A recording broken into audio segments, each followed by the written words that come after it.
Hello ladies, and welcome back to the 121 Deal Breakers video series. I wanted to discuss about signs of abuse, and that's why I entitled this segment Signs of Abuse.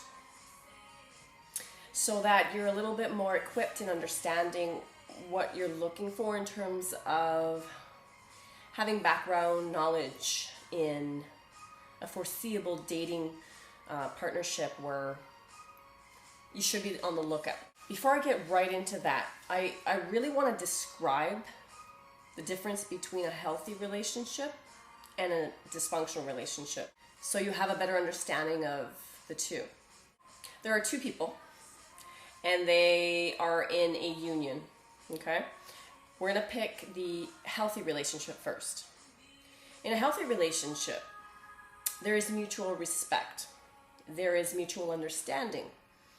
There is an unwritten rule that you don't cross boundaries, and you do your best to make that person feel comfortable no matter what situation you're in, and especially if you're, say, in a debate or some kind of argument. Arguments are normal. They do happen. They happen every day.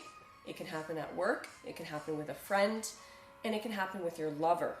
The moment it starts escalating to a point where it's on the edge of abuse is when you should no longer be tolerating that, because then it's no longer a regular discussion or a regular heated discussion. It becomes a war zone. And that's not where you want to get involved. In a healthy relationship, again, like I said, there's mutual respect, mutual understanding, there's patience, kindness, gentleness. You're allowed to grow. You're allowed to be yourself.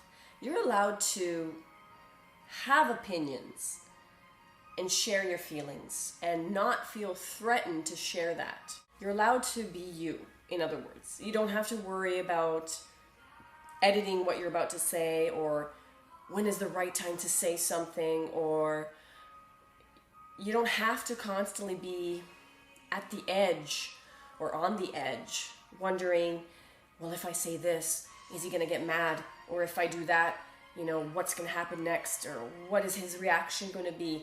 In a healthy relationship, you're just being yourself. And there's nothing more precious than being able to be who you are and being loved for who you are. Okay? In a dysfunctional and abusive relationship, forget it. Forget it. There's none of that whatsoever. Okay? It is not a win-win situation at all. In an abusive relationship, it's that person's way or the highway, or that person's way or hell to pay. One of the two. In a dysfunctional relationship, you're dealing with battle zone. You don't get into an argument. You get into a full-out war, verbal, that escalate into physical, emotional, sexual, spiritual, all of that. You don't get to have the privilege that you do in a healthy relationship of being able to be yourself. You have to constantly walk around, tiptoe around the person, be wary of the words you're about to speak, be wary of the things you're about to do. You're constantly wondering, what's going to happen next. Your anxiety levels are right out the roof. That's not a way to live. So I've just described to you the two different scenarios, the healthy relationship and the unhealthy relationship. Let's get into signs of abuse. I get asked this question quite often. It's like, so what am I looking for really? Do I have to carry a little notebook with all these little deal breakers about what I should look for? And if a guy has like 3 of them, should I just drop him? If you've been in an abusive relationship already, I'm pretty sure that even 1 deal breaker is plenty, and you will walk away and not give that opportunity for that man to show his true colors, which is great. Then there are some of you women out there, and young ladies too, I'm speaking to you, that may see the signs, but then not act on it. So you would actually allow to date someone who you know in your heart and in your soul that is not the right person for you. And not only not the right person, you know that this guy is aggressive, cruel with his words, mean, just lacks class, all of the above, and even dangerous. You know the guy's dangerous when he's punching a hole in the wall. Why are you gonna go date him?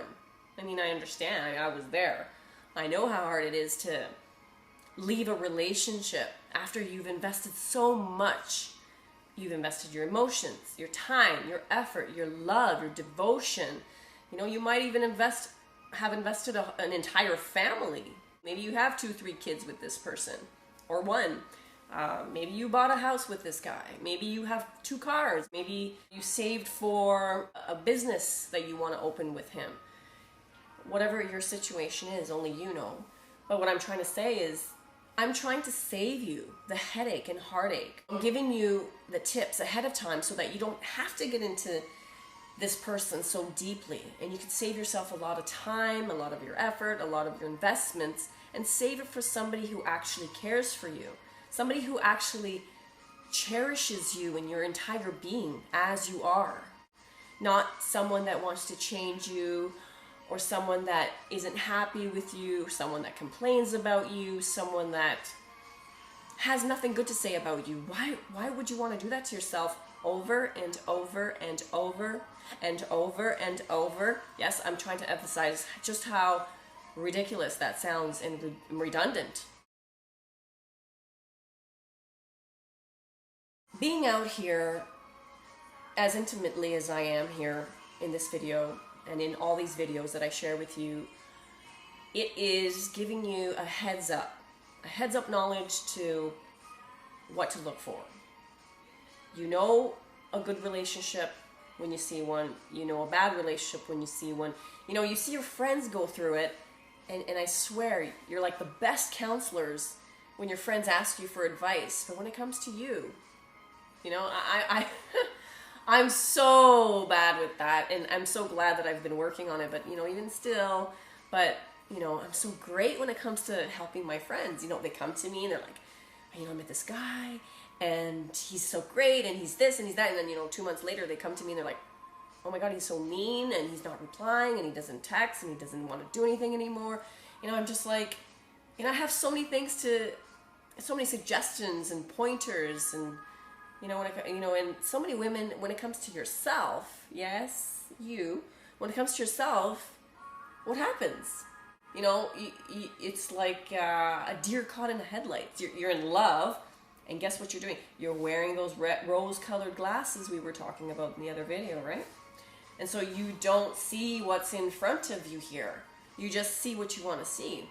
But I'm telling you, if you want to save yourself a headache, heartache, all these investments that you're putting into a relationship, if you're at the point where in the relationship you're already doubting and you're already wondering and even afraid, then you need to cut ties, and you need to cut ties sooner than late. And you need to do it with support, because it's very difficult to do that without support. So if you lack the support, it may be a little more difficult.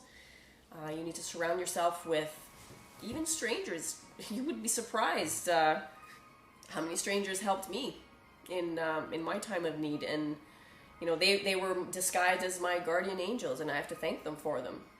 Thank you. Which I actually do thank them.